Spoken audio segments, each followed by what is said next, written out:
আসসালামু আলাইকুম, আমি মোহাম্মদ ফেরদৌস ইসলাম। আপনারা দেখছেন আমার কাজ। তো আপনারা যারা এই সেক্টরে কাজ করেন অবশ্যই সবাই অবগত আছেন যে বর্ষাকালে আমাদের সব থেকে বড় সমস্যা হচ্ছে এই যে আমার পিছনে দেখতেছেন কাঁচা ঘাস। এই কাঁচা ঘাস কিন্তু বর্ষাকালে পাওয়া যায় না। তো এই ঘাটতি এবং এই সংকট মেটানোর জন্য আমরা বর্ষাকালে শুকনো খড় খাওয়াই। আর শুকনো খড় খাওয়াতে গিয়ে পড়ে গেলাম এক মহাবিপদে। আসুন একে একে বিস্তারিত বলছি। বিসমিল্লাহির রহমানির রহিম। তো এখন যেহেতু বর্ষাকাল, তো এই জন্য অবশ্যই আমাদেরকে সতর্ক থাকতে হয়। এত সতর্ক থাকার পরেও আমাদের সঙ্গে ঘটে গেল এক মহাবিপদ, যার কোনো ক্লান্তি এবং শেষ নেই। আল্লাহু আকবার। আমাদের যে পুঞ্জটা ছিল, অর্থাৎ শুকনো খেরের যে পুঞ্জটা ছিল, সেটা হঠাৎ করেই মাঝখানে ভিজে গেছে এবং অনেকগুলো শুকনো খের পচে গেছে। সেজন্য আমি আমার শেষ সম্পদটুকুকে বাঁচানোর জন্য সকাল সকাল ঘুম থেকে উঠেই সবার আগে এই কাজটিতে ধরলাম। বলা তো যায় না, এখন বর্ষাকাল, যে কোনো সময় বৃষ্টি আসতে পারে। সেজন্য খুব সকালে উঠেই আমি পুঞ্জটাকে ভাঙা শুরু করলাম। দেখতে পাচ্ছেন ভাই, একজন কি পরিমাণ কষ্টের মধ্যে দিন কাজ আছে, কতগুলো শুকনো খের পচে গেছে, যা বলার ভাষা রাখে না। দেখতে আপনারা যারা এই সেক্টরে কাজ করেন এবং যারা কাজ করতে আগ্রহী, সবসময় এই বিষয়ে সতর্ক থাকবেন। যেহেতু বর্ষাকাল, একমাত্র শুকনো খড় একজন খামারির সব থেকে বড় খাবার এবং সব থেকে বড় সম্পদ। যদি এটা কোনোভাবে নষ্ট হয়ে যায় তাহলে ভাই একজন খামারি পড়ে যাবে এক মহাবিপদে। যেমনটা আমি আজকে, আমার অনেকগুলো শুকনো খের পচে যাওয়ায় আমি পড়ে গেছি এক মহাবিপদে এবং আমাকে কিনতে হচ্ছে আরো এক্সট্রা করে অনেকগুলো খের এবং অনেকগুলো কারি বললাম এই জন্য, কারি বলতে আপনারা হয়তো অনেকে চিনবেন না, হয়তো আপনারা গোল্লা বললেই চিনবেন। গোল্লা হচ্ছে ওই যে আপনাদের ভাষায় আপনারা গোল্লা বলেন, আর আমরা ভাই আমাদের দিনাজপুরের ভাষায় বলি কারি।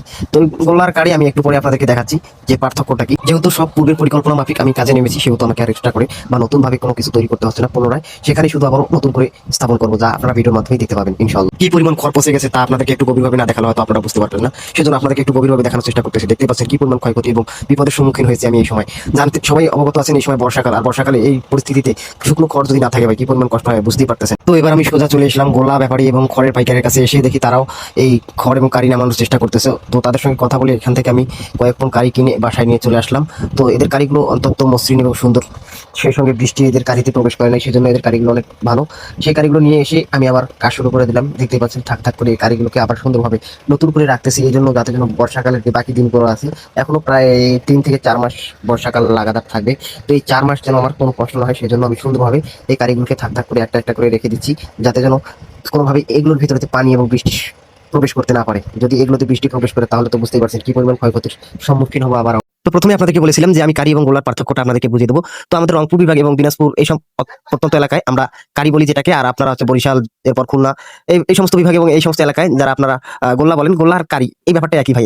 আমি দেশ বিদেশে অনেক জায়গায় ঘুরে, ব্যাপারটা আমার অভিজ্ঞতা যেটা বলে একই, এখানে কোনো পরিবর্তন নাই। তো বুঝতেই পারতেছেন ভাষায় একটু তারতম্য থাকতে পারে ভাই, বুঝতে পারেন। সেই সঙ্গে আমাকে ছোট্ট ভাই মনে করে এবং আপনাদের বন্ধু মনে করে যারা ফেসবুক থেকে দেখতেছেন অবশ্যই পেজটিতে ফলো করে রাখবেন, এবং যারা ইউটিউব থেকে দেখতেছেন অবশ্যই সাবস্ক্রাইব করে রাখবেন। তো এরপর আমি যে কাজটি করতেছি সেটি হচ্ছে যে প্রথমে যে খড়গুলোকে আলাদা জায়গায় রাখলাম, এগুলোকে আবার পুনরায় কারি এবং আটিগুলোর উপরে চড়িয়ে দিচ্ছি। এই জন্য দিচ্ছি যাতে যেন সুন্দরভাবে সমান করে রাখা যায় এবং এখানে কোনো পানি ঢুকতে না পারে, সেজন্য এগুলোকে একে একে আবার সমান করে রাখতেছি।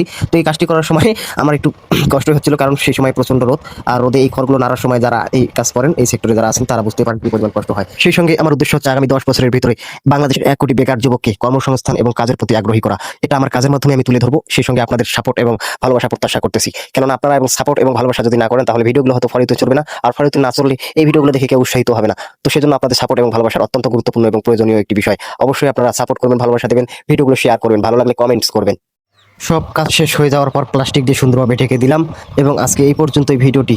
তো সবাই ভালো থাকবেন, সুস্থ থাকবেন, আল্লাহ আপনাদের সবাইকে ভালো থাকার তৌফিক দান করুক, আমিন। দেখা হচ্ছে পরবর্তী ভিডিওতে। আসসালামু আলাইকুম।